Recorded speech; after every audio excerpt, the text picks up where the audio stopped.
Shalom, saudara yang dikasihi Tuhan. Hari ini kita kembali lagi dalam pembahasan firman Tuhan. Tema kita kali ini adalah menjadi orang yang setia.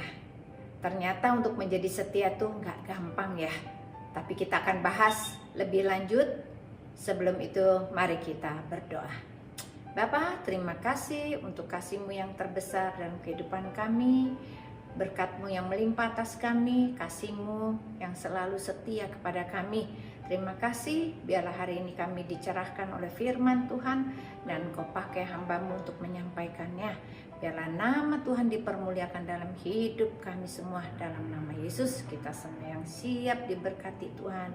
Kita semua katakan amin. Puji nama Tuhan, kekasih-kekasih Tuhan, jemaat yang setia. Tuhan berkata, sangat susah mencari orang yang setia. Setia dalam hal apa ya? Mungkin engkau setia dalam rumah tanggamu, tetapi engkau belum tentu setia di dalam mencari wajah Tuhan. Karena ternyata orang yang dikasihi Tuhan adalah orang yang sering-sering datang kepada Tuhan, yaitu orang yang selalu menghadap kehadiratnya, berbicara kepadanya, komunikasi tiap hari kepada Bapa kita. Saya punya cerita tentang seorang ayah yang memiliki 2 orang anak. Anak yang pertama itu selalu makan bareng sama bapaknya. Makan pagi bareng, makan siang bareng, makan malam bareng sama ayahnya.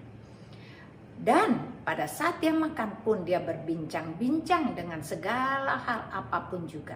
Sehingga ayahnya ini mempercayakan dia pekerjaan-pekerjaan ayahnya. Lalu ayah ini memiliki juga anak yang kedua. Anak laki-laki juga. Tetapi anak tersebut jarang sekali ketemu bapaknya. Kenapa? Karena saat makan pagi anak yang kedua ini masih tidur. Pada makan siang anak ini sudah belum bangun. Makan malam anak ini sudah keluyuran lagi keluar dari rumahnya. Dan tidak kembali-kembali sampai besok paginya lagi. Saudara yang dikasih Tuhan. Dari 2 jenis anak yang tadi diumpamakan. Anak sulung dan anak kedua. Sebetulnya kita ini tipe yang mana? Tipe pertamakah atau tipe yang kedua? Karena yang tipe kedua kadang-kadang ketemu sama ayahnya, tapi sekali-sekali. Dia hanya datang kalau dia perlu uang. Dia mau minta sesuatu. Ayah, aku perlu uang untuk jajanku 1 minggu ke depan. Jangan-jangan kita seperti anak kedua. Kita hanya datang kepada Tuhan kalau kita ada keperluan. Kita minta disembuhkan, kita minta diberkati, kita minta ada kelulusan, kita minta semua dan hanya cuma minta dan minta. Tapi kita nggak punya hubungan seperti anak sulung yang pertama itu. Nah, inilah yang cerita yang saya ingin kupas kita bersama-sama. Mari kita lihat ayatnya. Amsal 20 ayat 6. Banyak orang menyebut diri baik hati. Tetapi orang yang setia, siapakah yang menemukannya? Ini kitab Amsal, berarti ditulis oleh Raja Salomo. Mari kita lihat lagi ayat selanjutnya. 2 Samuel 22 ayat 26 sampai 27 berkata begini. Terhadap orang yang setia engkau berlaku setia. Terhadap orang yang tidak bercela engkau berlaku tidak bercela. Terhadap orang yang suci, engkau berlaku suci. Tetapi terhadap orang yang belak-belok, engkau berlaku belat-belit. Orang yang bengkok, engkau berlaku belat-belit. Berarti Tuhan itu susah loh mencari orang yang setia. Kalau orang yang baik hati itu banyak ternyata ya. Di kiri kanan kita kadang-kadang kalau dia udah nolong kita bilang kamu baik deh. Atau kita punya teman baik deh, sahabat baik deh. Tetapi siapakah yang setia? Ternyata sifat setia itu tidak mudah. Saudaraku yang terkasih, setia adalah selalu mempunyai komunikasi. Anak anak yang pertama tadi adalah mempunyai sifat yang setia. Dia menyapa ayahnya pagi hari. Dia berbicara kepada ayahnya siang hari. Dia berbicara kepada ayahnya malam hari.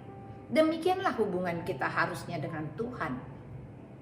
Sehingga pada saat kita ketemu Dia pagi, siang, dan malam, Tuhan akan mempercayakan kepada kita hal-hal yang jauh lebih besar tentang pekerjaannya.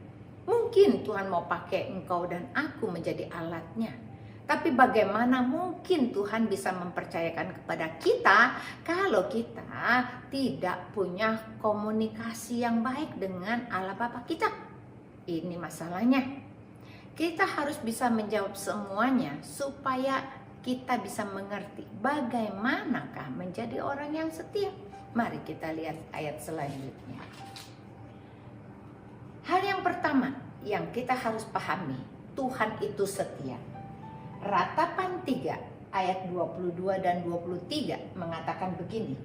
Tak berkesudahan kasih setia Tuhan, tak habis-habisnya rahmatnya. Selalu baru setiap hari, besar kesetiaanmu. 1 Korintus 1 ayat 9. Allah yang memanggil kamu kepada persekutuan dengan anaknya yaitu Yesus Kristus Tuhan kita adalah setia. 2 Timotius 2 ayat 13. Jika kita tidak setia, dia tetap setia karena ia tidak dapat menyangkal dirinya. Ayat firman Tuhan hari ini luar biasa. Tidak berkesudahan kasih setia Tuhan kepada kita. Rahmatnya selalu baru setiap hari. Kesetiaannya terus menerus. Dia adalah Allah yang setia pada saat kita tidak setia. Tadi saya punya cerita tentang anak yang pertama dan anak kedua. Ayahnya, walaupun anak ini yang kedua tidak muncul-muncul dan tidak menyapa dia, tetapi di dalam surat keluarga, akte keluarga, anak ini namanya nggak dicoret. Berarti ayahnya tetap menunggu dia kembali lagi pulang ke rumah dan berubah sikapnya dan selalu berkomunikasi dengan bapaknya. Makan pagi, makan siang, makan malam. Berarti Tuhan masih kasih kita kesempatan. Hal yang pertama yang kita belajar, harus kita yakin Allah Bapa kita itu setia. Dia tetap menantikanmu dan aku untuk datang kepadanya. Percayalah, orang yang datang kepada Tuhan selalu berkomunikasi pagi, siang, dan malam. Hidupnya akan tenang. Hidupnya selalu akan ditolong oleh Tuhan. Walaupun engkau mempunyai masalah yang besar. Masalah keluarga, masalah keuangan, masalah tekanan hidup, kebutuhan, semua. Tetapi seperti yang tadi saya katakan, anak yang pertama, dia diberikan pekerjaan. Kalau dia ada masalah, dia akan datang kepada bapaknya dan berkata, ayah, aku punya masalah di dalam pekerjaanku begini dan begini. Tapi karena anak itu sering ketemu sama ayahnya, makanya ayahnya memberikan dia solusi. Demikian dalam kehidupanmu dan kehidupanku. Supaya Tuhan bisa memberikan solusi kepada kita, kita harus dekat-dekat terus sama Tuhan. Supaya muka kita, suara kita dikenal oleh Tuhan. Banyak orang cukup berkata, aku seminggu sekali ke gereja, aku bayar perpuluhan, aku bayar uang persembahan. Mungkin engkau tengah minggu juga akan datang untuk beribadah persekutuan. Tapi Tuhan katakan enggak cukup. Ternyata ibadahmu itu tidak akan menyelamatkanmu. Karena bukan ibadah yang Tuhan lihat. Pada saat kedatangan yang kedua kali, Tuhan melihat isi hatimu. Apakah engkau mengasihi dia dengan segenap hati, dengan segenap jiwa, dengan segenap akal budi dan kekuatan? Apakah engkau mengenal dia sungguh-sungguh? Apakah engkau tahu pekerjaan-pekerjaan yang harus kita lakukan. Tuhan Yesus begitu baik dalam kehidupanmu dan kehidupanku. Dia adalah sahabat yang sejati. Saat sahabatmu meninggalkan engkau, Tuhan Yesus tidak akan meninggalkan engkau. Dia adalah batu karang yang teguh. Pada saat engkau lemah, pada saat engkau ditimpa oleh badai percobaan, engkau harus bersandar kepada batu karang ini. Dia akan melindungimu dari segala mara bahaya. Dia adalah tempat pengharapan kita, di mana engkau sudah putus asa. Engkau berkata, Tuhan, engkau di mana? Tapi Tuhan berkata, aku ada di sini. Aku ada di hatimu. Aku bersama-sama dengan engkau. Jangan takut, anakku. Tetaplah teguh, tetaplah kuat di dalam imanmu. Ini yang harus kita percaya. Karena Tuhan selalu ingin berada di hati kita. Bagaimana caranya supaya Tuhan berada di hati kita? Kita harus buka hati, menerima Dia masuk ke dalam hati kita, dan kita percaya bahwa Dia adalah Tuhan, dan kita melakukan komunikasi dengan Dia, menyapa Dia pagi, siang, dan malam, maka terjadilah perubahan di dalam kehidupanmu.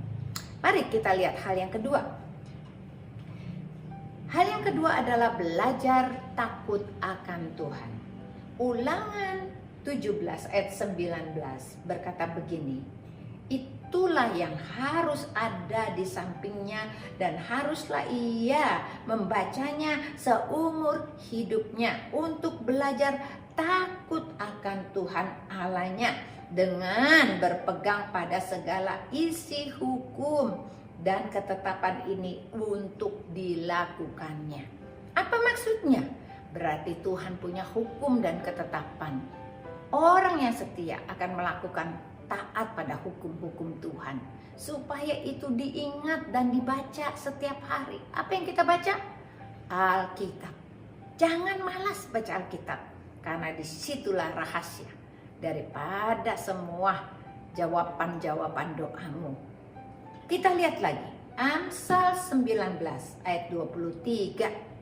Takut akan Allah mendatangkan hidup, maka orang bermalam dengan puas tanpa ditimpa malapetaka. Berarti orang yang takut akan Tuhan mendatangkan hidup, tidurnya pulas, tidak takut ditimpa malapetaka, tidak takut akan bahaya. Kita lihat lagi, satu ayat lagi. Mazmur 19 ayat 10 berkata begini. Takut akan Tuhan itu suci, tetap ada untuk selamanya. Hukum-hukum Tuhan itu benar, adil semuanya. Saudara yang terkasih, kalau kita takut akan Tuhan, apa yang terjadi dalam kehidupanmu? Kita dikasihi, kita dijagai, kita dilindungi. Bukankah hal itu yang menjadi harapan kita? Kenapa kita masih takut? Kenapa kita masih suka was-was dan suka stres? Mengapa? Jangan-jangan karena engkau tidak mengerti bahwa Tuhan itu setia kepadamu. Tuhan ingin menjawab doamu. Tuhan ingin menolongmu. Dan kita harus melakukan hukumnya. Bagaimana kita tahu cara melihat hukum-hukum Tuhan? Hukum-hukum Tuhan itu ada di Alkitab. Mari kita semuanya harus belajar untuk baca Alkitab lebih lagi. Baca setiap hari, paling sedikit 5 pasal.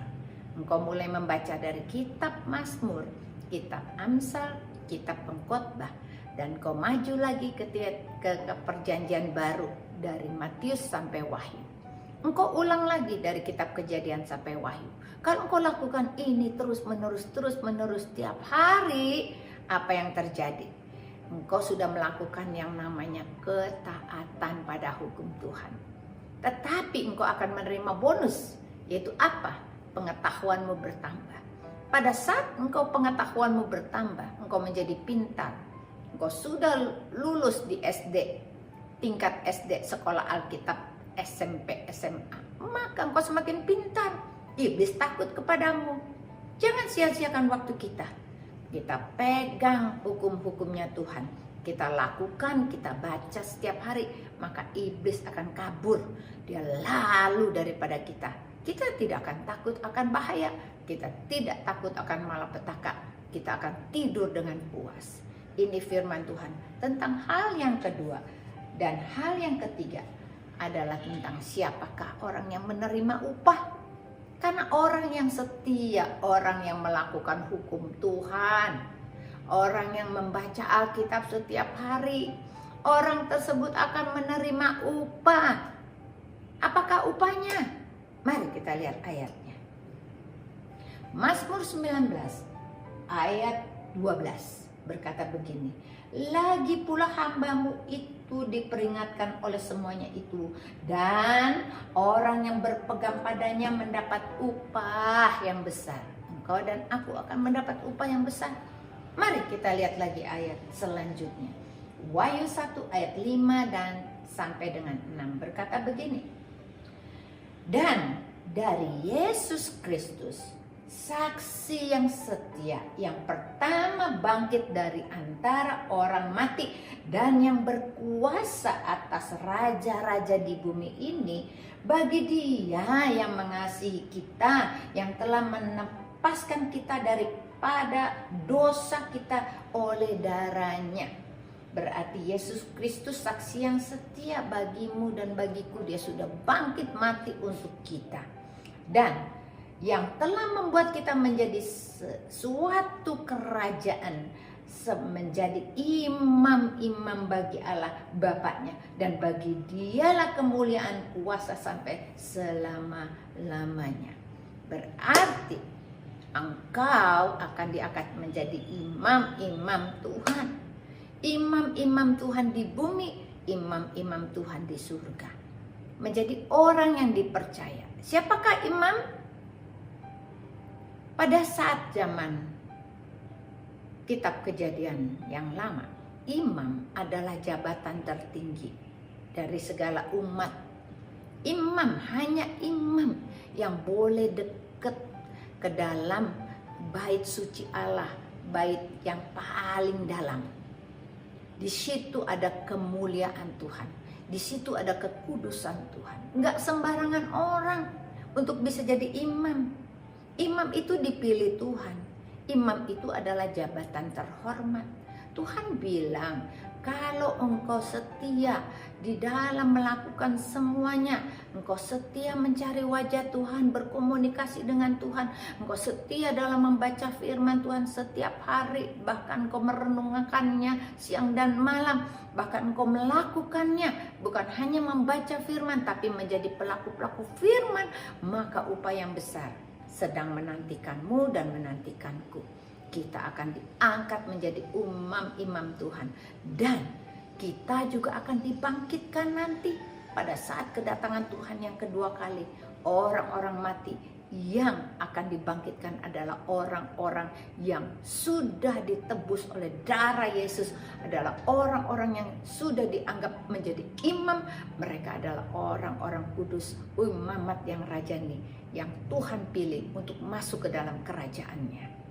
Kiranya renungan kita hari ini membawa pencerahan kepada dirimu dan kepada diriku, supaya kita jangan menyia-nyiakan waktu kita.